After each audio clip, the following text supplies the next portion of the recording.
Hello বন্ধুরা, তোমরা সবাই কেমন আছো? রিনা বিশেষ ব্লগে তোমাদের সবাইকে স্বাগত জানাই। তো আজকে আমি একটা ডিমের রেসিপি শেয়ার করবো তোমাদের সঙ্গে। চলো। অনেক তো মাছ মাংস শেয়ার করা হলো, এখন তোমাদের সঙ্গে আমি ডিম রান্না শেয়ার করব। এখানে দেখো 4টে দেশি ডিম নিয়ে নিয়েছি আর 4টে পোল্ট্রি ডিম। আর এখানে আমি 3টে আলু ছোট ছোট করে কেটে নিয়েছি। এখন আমি এগুলো সিদ্ধ বসিয়ে দেবো। আর এতে আমি পরিমাণ মতো জল নিয়ে নিয়েছি।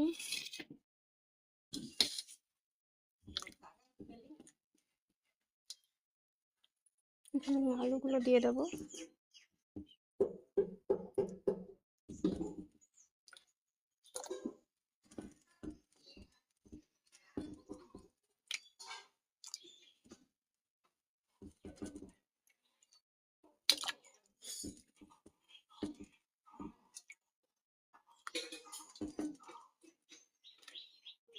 দেখো আলুগুলো আমার দেওয়া হয়ে গেছে। আর এক একটা করে আমি ডিম দিয়ে দেবো।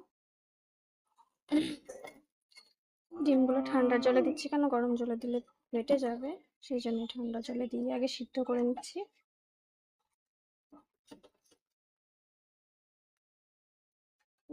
দেশি ডিমগুলো হচ্ছে আমাদের মুরগির। এখানে আমি পরিমাণ মতো আদা রসুন পেঁয়াজ নিয়ে নিয়েছি। এখন আমি মশলাটা বেটে নেব। পরিমাণ মতো জিরে নিয়েছি, 6টার মতো লঙ্কা নিয়েছি। এখন আমি এগুলো একসঙ্গে বেটে নেব। আমি বাটার জন্য এখন রেডি। তো আমি এখন বাটতে এসেছি, এখন আমি মশলাটা বেটে নেব। তো চলো তোমাদের সঙ্গে শেয়ার করছি।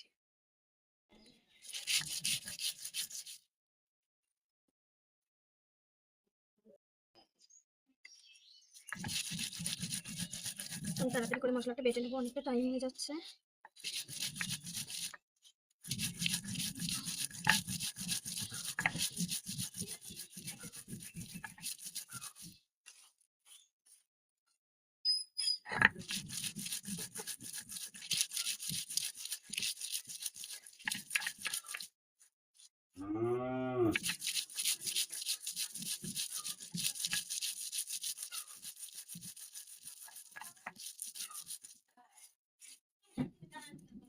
তো ফাইনালি আমার মশলাটা বাটা হয়ে গেছে। আজকে আমি তাড়াতাড়ি করেছি।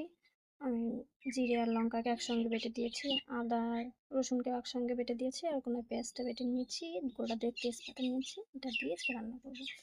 আর আমার গরম মশলার গুঁড়ো তো আমি বানিয়ে রেখেছি, ওটাকে আর এক্সট্রা করে বাটবো না। তো ফাইনালি হয়ে গেছে আমার ডিম আলু সিদ্ধ। এখন এগুলো আমি ছুলবো। তো ফাইনালি এই যে আমার ছোলা হয়ে গেছে, দেখো এরকম এসেছে, কাটা বাটা সব হয়ে গেছে। এখন রান্না শুরু করবো। তো আমি আঁচটা ধরিয়ে দিয়েছি, কড়াইটা গরম হয়ে এসছে। তো এখন আমি তেল দেব। ডিমটা আর আলুটা ভেজে নেব। তো ফাইনালি আমার তেলটাও গরম হয়ে গেছে।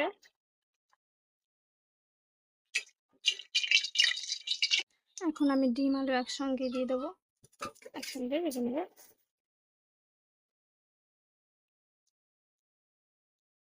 পরিমাণ মতো একটু লবণ দেবো,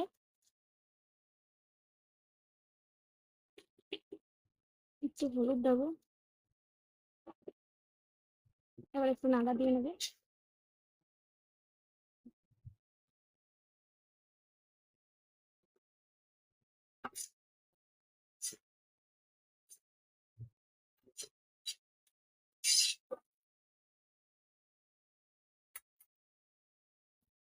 তো দেখো বন্ধুরা, আমার ডিম আলু ভাজি হয়ে গেছে। আমি লাল লাল করে হালকা হালকা করে ভেজে নিয়েছি। তো আমার তেলটা এখন গরম হয়ে গেছে। গোটা তেজপাতা দিলাম, গোটা জিরে দিয়ে দিলাম গোটা।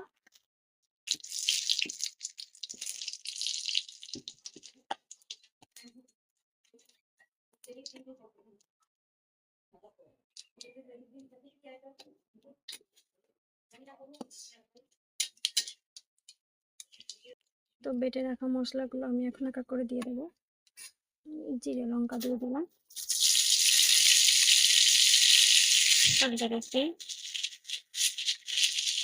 চিংড়ি লাগবে।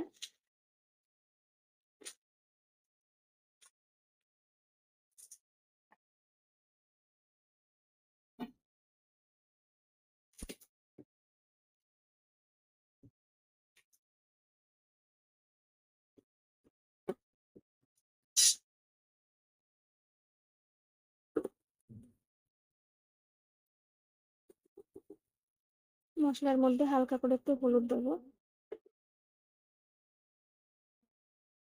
আর একটু লবণ দিয়ে দেবো। তাহলে মশলার ফ্লেভারটা কি সুন্দর আসে।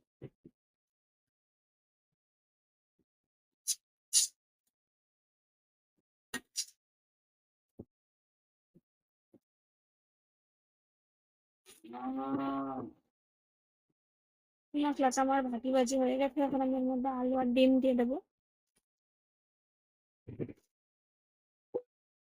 দুটো একসঙ্গে কষিয়ে নেবো।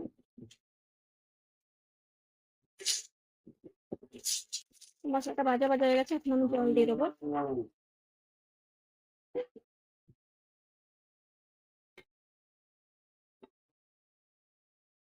যেহেতু ডিম আলু আমি আগের থেকে সিদ্ধ করে নিয়েছি, তাই আমার আজকে আর অত ঢাকা লাগবে না। তো ফাইনাল কালারটা এরকম এসছে, কে কে হবে বন্ধুরা চলে আসো তোমরা।